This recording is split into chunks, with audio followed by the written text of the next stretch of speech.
Okay.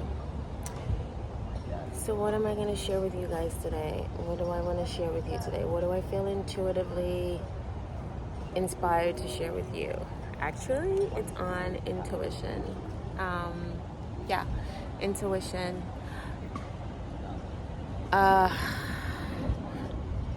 We all know the meaning of the word intuition. I don't need to go into its definition. I mean, I'm sure you have something that you imagine when I say intuition.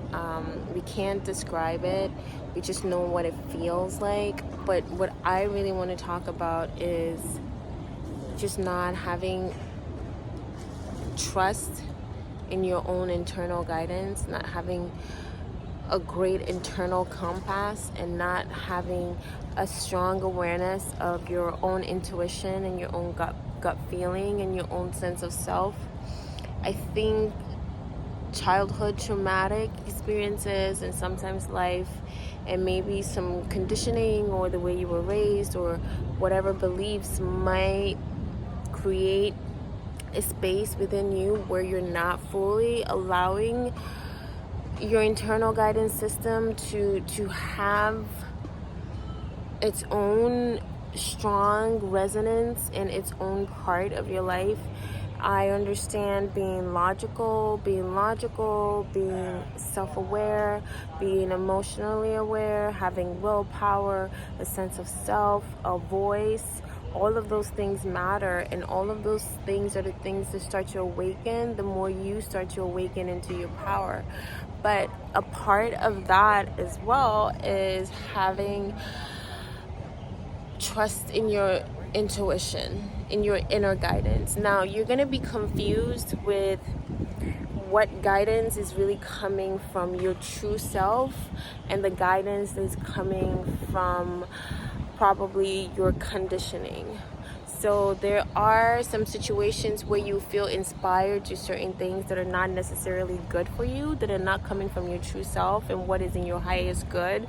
Maybe that conditioning has come from your childhood, some trauma, something you've seen in television, or just a habit that you've practiced a little too long without checking that has now become automatically subconscious for you. So you're just reacting and from stimulation, external stimuli, and you're not aware enough and empowered enough to get ahead of the stimulus and make your own choice from a new place.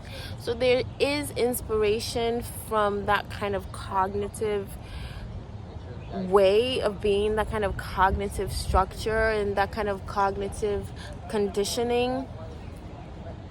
So you are going to get inspired to things that are not going to be good for you. But then there is another voice that is more soothing, a voice that feels grounded, a voice that feels subtle, a voice that feels like truth, a voice that just gives you this resonance within you that you just feel like this is right.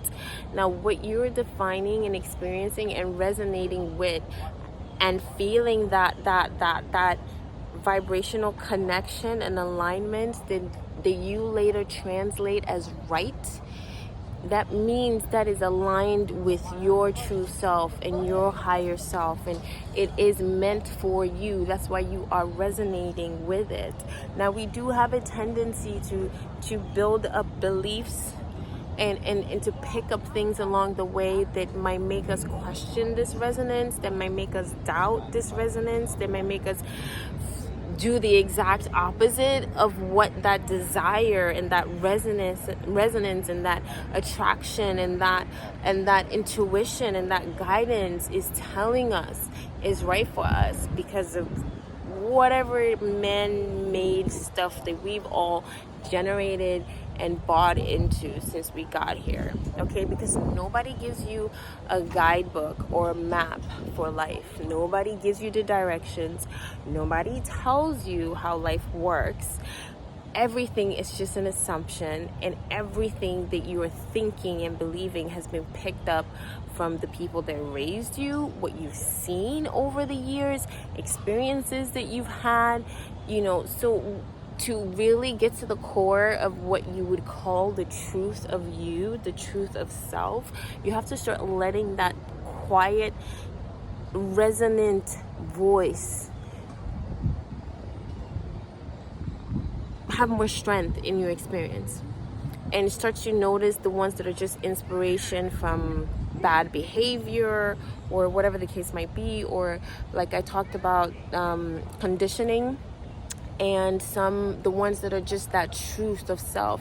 And the more you allow yourself to listen to that intuition and let that sense get stronger, you find it easier for you to navigate through your path, to navigate this external world that can be overly stimulating and distracting and confusing and stressful and beautiful and amazing, and with all that it is, you're finding a guidance and a core that is unshakable and unbreakable, and no matter what condition you're in, you always have a sense of groundedness and stability. So start learning to listen to your intuition. Start learning to listen to your guidance. Start discerning if it is guidance, internal guidance, if it is resonating for you, if it's the truth for you, or if this is just a bad habit that you're being inspired to and called to from a cognitive place. And start to be there for yourself a lot more day to day. No matter how distracting and challenging every day might seem, start to learn to be there for yourself just a little bit more, and take a little bit of time to listen to these thoughts and break them down and understand where they're coming from, because 90% of everything that you're living is from your thoughts. So if there's anything in your life that you want and you don't have it yet, you're not thinking thoughts that are aligned with having it in resonance with you. So start to pay attention to your thoughts and your intuition. It's your guidance. I love you. I appreciate you. Namaste.